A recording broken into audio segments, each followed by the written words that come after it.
You know, I saw the nominee of the Game Award, and to be honest, there are so many games in all categories that I realized I didn't play as much game as I thought I did, especially this year. And I also realized that some game I had to vote for are really hard to figure out. Like, I don't know who I should vote for in the voice acting category, since there's a lot of good voice actors that caught my attention this year. Even to choose the game of the year, I'm hesitant, and it's kinda ironic because the fan vote don't really affect that much. Like, they're just 10% of the influential vote on the matter compared to the critique they're 90%. Which, now that I tell you this, kinda break the illusion of choosing. It kinda almost feel like my choices don't really matter. And that kinda remind me of choice in video game. And no, I'm not talking exclusively in narrative game.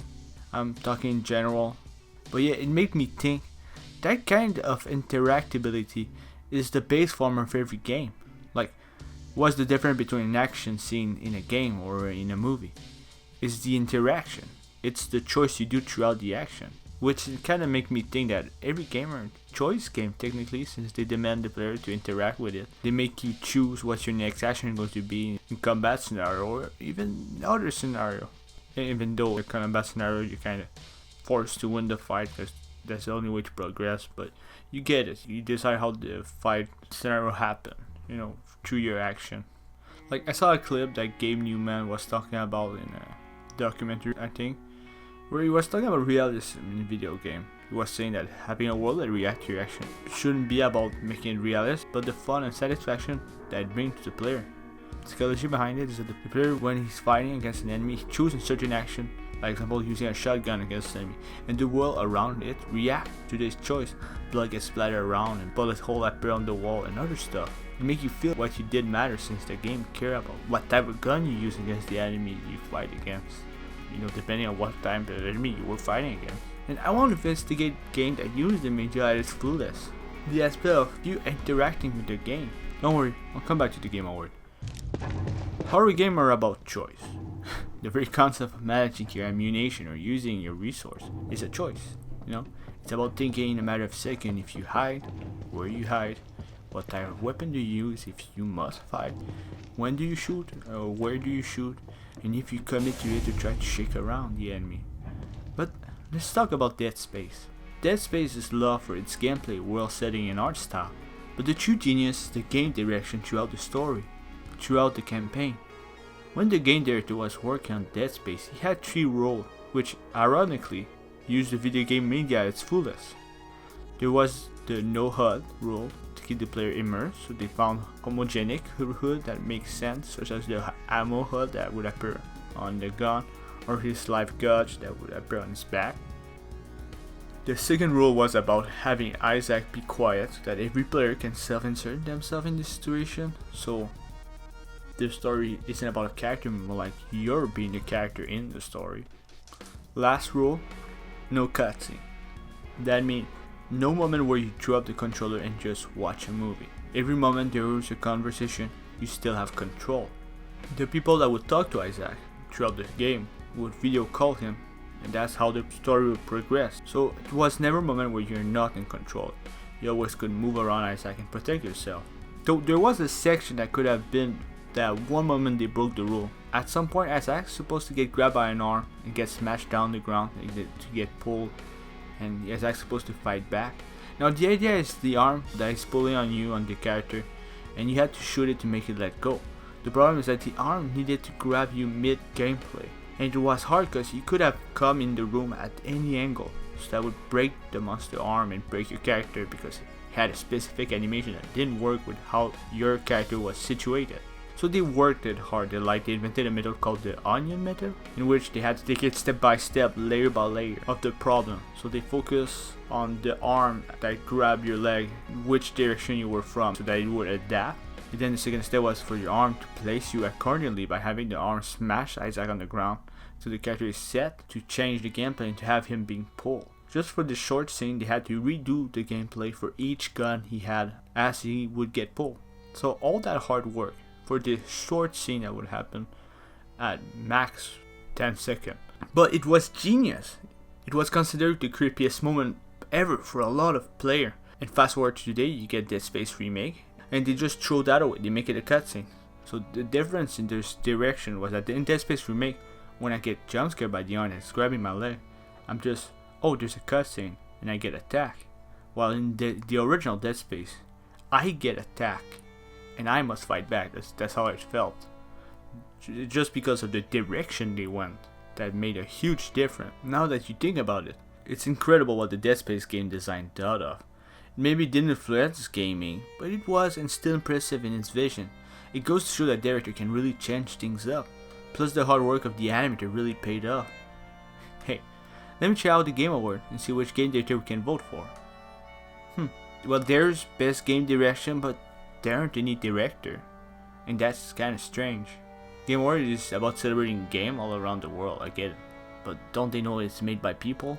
Like, if we would only celebrate the movie direction and not the director, that would feel kinda disingenuous.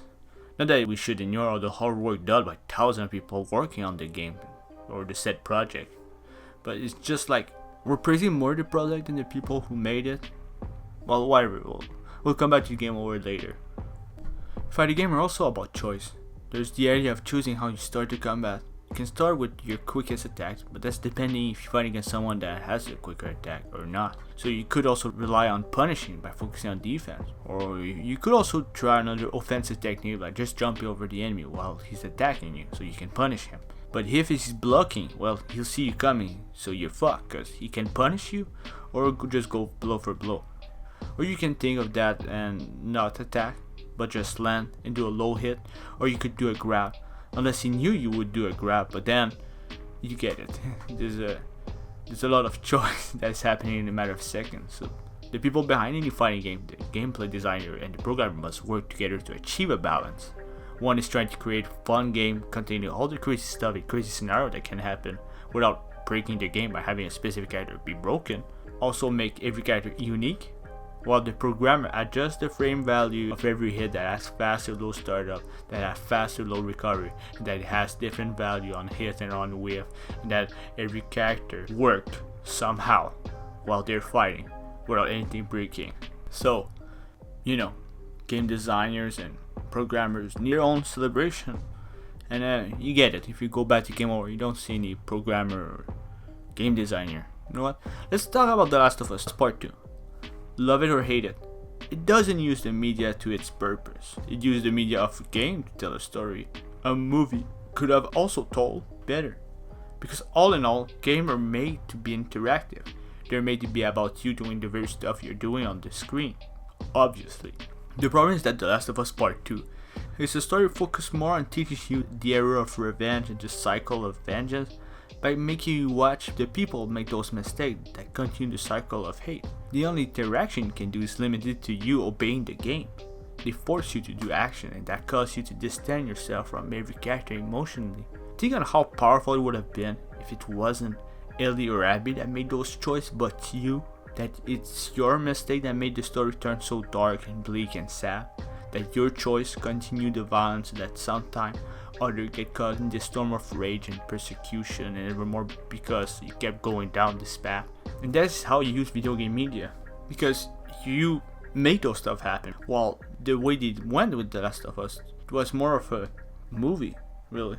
Speaking of The Last of Us, one of the co-writers on the first game mentioned that a game doesn't need violence or action when he knows how to engage the player throughout the story. Not that I'm saying that game need violence, right? There's car game, there's farming game, and other simulator game. But what I'm trying to say is that it's more about making the player experience something that involves him being a part of the world and interacting, than just standing there and just watching. And that's kind of the problem about gaming today.